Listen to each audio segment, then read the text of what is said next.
Przejdziemy teraz do omówienia najczęściej pojawiających się problemów w zarzucie na klatkę piersiową i omówimy również ćwiczenia pomocnicze, które będą rozwiązywać te problemy. Jeśli nie jest dla Ciebie jasne, dlaczego akurat w taki sposób pogrupowałem ćwiczenia pomocnicze, to zachęcam do obejrzenia poprzedniego odcinka. I zacznijmy od stabilności. I tak jak podczas omawiania ćwiczeń pomocniczych i najczęściej pojawiających się problemów w rwaniu, pozycja przyjęcia w zarzucie na klatkę piersiową również musi być stabilna. I dlatego pierwszym, a zarazem najtrudniejszym ćwiczeniem na poprawę stabilności w pozycji przyjęcia jest wyciskanie sztangi w przysiadzie. Jest to znakomite ćwiczenie, które nie tylko poprawia zakresy ruchu w ramionach, ale także w odcinku piersiowym kręgosłupa. Możesz zacząć tutaj od pustej sztangi, skupiając się przede wszystkim na jakości ruchu.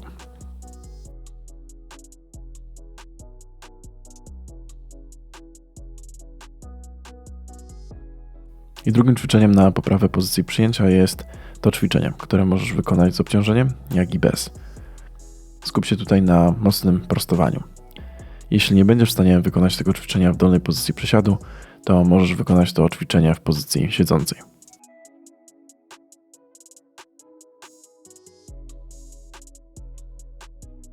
I trzecim ćwiczeniem, które możesz wykonać w trakcie rozgrzewki, jest opuszczanie sztangi za głowę. Postaraj się w tym ćwiczeniu otwierać klatkę piersiową i opuszczać sztangę w kontrolowany sposób.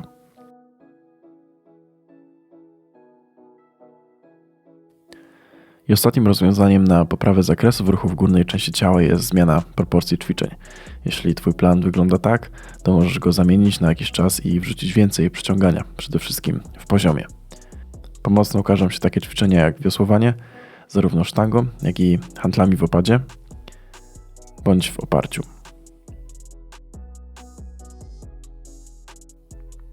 Pomocne okaże się również wiosłowanie jednorącz, handlami bądź na wyciągu. I taka mała zmiana tylko w proporcji ćwiczeń może przynieść bardzo dobre rezultaty.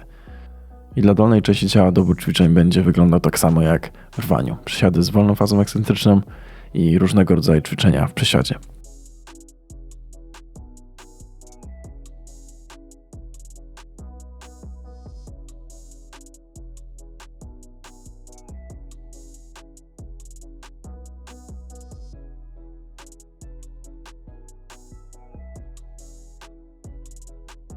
I przykładowy plan mógłby wyglądać następująco.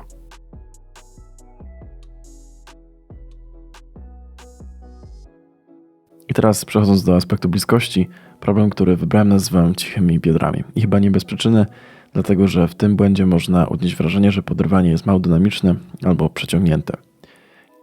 I w tym problemie przyczynę można znaleźć w niepoprawnej pracy nóg, czyli w zbyt wczesnym zginaniu kolan i w niepoprawnej pracy ramion, które są nieaktywne. I zaczynając od pierwszej przyczyny, żeby poprawić zbyt wczesne włączanie nóg do pracy, czyli ponowne zgięcie w kolanach, zacznij od skorygowania pozycji startowej i przede wszystkim pozycji na wysokości kolan. W pozycji nad kolanami postaraj się utrzymać ciężar ciała bliżej pięt, tak aby odczuć rozciągnięcie tylnej strony ud. Po czym wykonaj zarzut. Ale staraj się utrzymać ciężar ciała jak najdłużej na całych stopach, nie przechodząc zbyt wcześnie na palce. Jeśli problem wciąż się pojawia, następnym ćwiczeniem może być ciąg podrzutowy, ale do biodra z utrzymaniem nakrycia.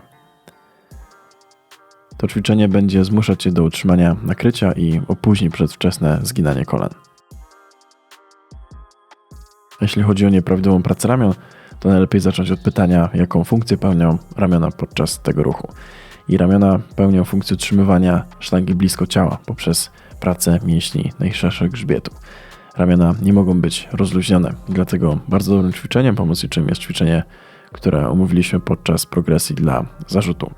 W tym ćwiczeniu będziesz w stanie wyczuć, jaką pracę powinny wykonać ramiona podczas zbliżania sztangi do siebie. I następnie możesz stopniowo zwiększać obciążenie i wykonać pociągnięcie bez przyciągania.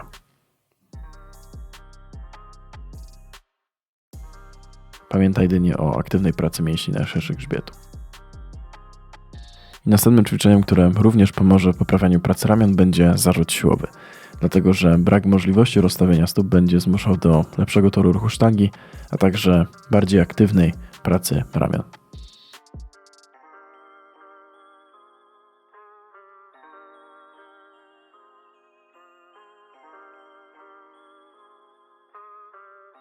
W miarę postępów możesz połączyć wszystkie elementy w zarzucie na klatkę piersiową, ale bez rozrzutu stóp. Brak rozstawienia stóp zmusi Cię tutaj do utrzymania bliskości.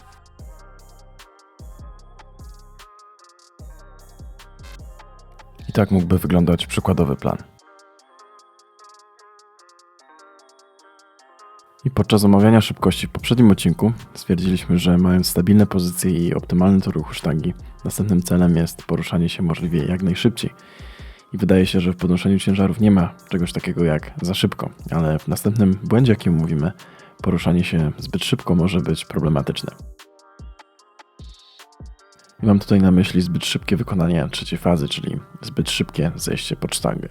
I osobiście miałem z tym szczególnie duży problem, dlatego że schodziłem dużo szybciej niż sztanga, która później po prostu mnie przygniatała, co albo wytrącało z równowagi, albo utrudniało wstawanie z przysiadu. Czasami tylko zwrócenie uwagi na ten problem może go rozwiązać, ale czasami trzeba skorzystać z ćwiczeń pomocniczych. Jednym z nich jest zarzut, ale z pozycji stojącej. Tego ćwiczenia nie można wykonać z dużym ciężarem, dlatego pojawia się idealna sytuacja, by praktykować odpowiednie tempo zejścia. I drugim ćwiczeniem pomocniczym jest kompleks składający się w pierwszej części z zarzutu na wysoko z pauzą, a w drugiej części z przysiadu ze sztangą z przodu.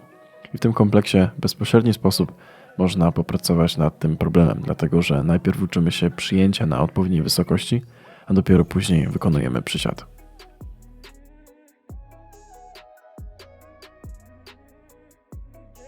Jeśli po jakimś czasie problem będzie coraz mniejszy, możesz zacząć przechodzić do zarzutu, ale z różnych pozycji w zwisie. I tutaj czas na rozwijanie siły w tych ćwiczeniach będzie ograniczony, co zmusi Cię do szybkiego zejścia pod sztangę, co będzie wymagało odpowiedniego tempa.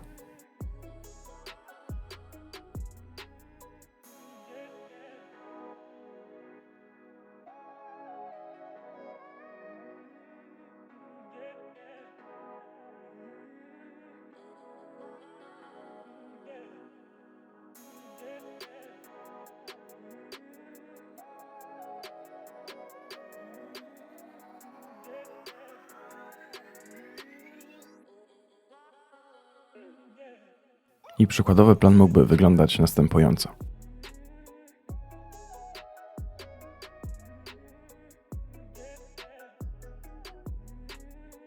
W ostatniej kategorii ćwiczeń pomocniczych, które poprawiają wysokość, z którą każdy ma problem, dlatego że każdy chce dźwigać więcej, są takie ćwiczenia jak ciąg podrzutowy, ciąg podrzutowy do biodra z utrzymaniem nakrycia, ciąg z poderwaniem i ciąg z poderwaniem i pociągnięciem, a także wszystkie odmiany z podwyższenia.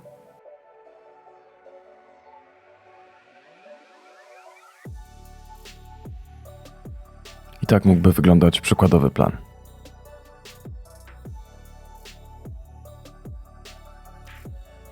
To by było tyle na dzisiaj. Jak zawsze dziękuję za uwagę i do zobaczenia następnym razem, gdzie zajmiemy się drugą częścią podrzutu.